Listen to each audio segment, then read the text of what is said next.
Good morning. Welcome back into Wake Up America. Glad you're with us on this Wednesday. So former President Donald Trump is going to be in Michigan tonight looking to win over voters in the key battleground state as the strike there enters day number 13 and a day after President Biden made a very brief appearance with striking auto workers outside Detroit yesterday. For more on this, let's welcome in former Republican governor of Arkansas, presidential candidate Mike Huckabee. Sir, great to have you with us. Both President Biden and Trump holding back-to-back events with striking auto workers, according to the Washington Post, squaring off for Michigan's working class voters. Governor, who has the edge? Because we saw President Biden there. He spent about 12 minutes with the workers, about an hour and a half in the state, and then headed out to California for a big fancy fundraiser. I mean, that's all Joe Biden is really up to these days, is raising funds. He screamed in a bullhorn yesterday. I think the biggest thing that happened yesterday for him was that he screamed at the right end of it. I would not have been surprised had he turned the thing around and screamed into the part that the sound comes out of. He just seems to be clueless as to what's going on. But as to who has the advantage, clearly Donald Trump does it. And the reason he does is because when Donald Trump was president, these auto workers, they had a pretty good income, a pretty good life. Interest rates were down to historic lows. People were buying cars. Nobody can afford a car. Today, the car will cost $1,800 or more in interest alone, more than it cost just when Joe Biden took office. People can't buy homes. They can't buy cars. And then Biden is pushing electric vehicles, which will put a lot more of these people out of work. So for him to show up and pretend that he's really for them, I mean, it just doesn't make any sense. And these aren't stupid people. They know what their paychecks look like. They know what their cost of the kitchen table looks like. So I think Donald Trump clearly has the advantage of the two men talking to these union workers, despite that the union bosses are basically pawns for the Democrat Party. I agree with you. I think in the old days, I think that union members would fall in line. If the leadership provided a candidate with an endorsement, you could really count on the majority of people in that union voting for that candidate.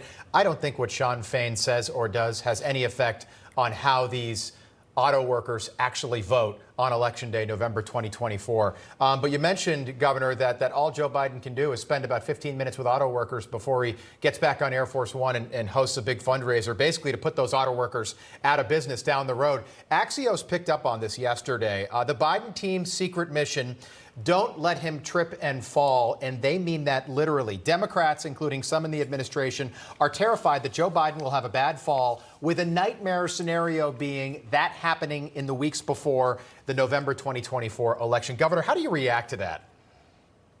I mean, I think they're probably going to put him back in the basement and let him pop up like a gopher. Once a day, he'll stick his head up and he'll make a little talk that'll be on the teleprompter. He'll mumble through it because he can't read the darn thing. And it's just absurd. He's now taking the short steps off of Air Force One so he doesn't trip. And yet yesterday, when he came off the short steps, he almost tumbled down those. And I feel for him. I truly do. This is a sad thing to watch. He doesn't know how to get off the stage. Somebody has to come and help him, sometimes in the middle of a ceremony with people still in the middle of the event. He just kind of wanders off as if, he's finished, so everybody else should be too. Those are weird things that we've never seen before with the president. And that's why that his numbers are down in the toilet. Even among Democrats, people are saying he shouldn't run, he's too old, he's not ready, and his economic policies are an absolute disaster for everybody. I don't care what your politics are. Yeah, and I agree. It's sad. As people get older, things happen. They trip. His team is having him wear sneakers more often now, for fearful of that. But I think, sir, that his team is struggling with the optics, right? So not only are they so concerned he's going to fall again, but also all the mishaps he makes. So you think that they're going to try and maybe cut his schedule even more to avoid any of these things from happening? I'm not sure how much more they can cut his schedule if you look at what he does on a daily basis. Yeah, I mean, it's like they put a lid on him at noon and he doesn't get up till the crack of 11. So, it's going to be tough. I think they're going to have to bubble wrap him. And as I say, let him just sit in his basement, pop up every now and then and go through the motions of a speech. But it's kind of pathetic to watch. Wouldn't you hate to have to be the communications team in the White House trying to explain why he only puts in an hour or two of work a day?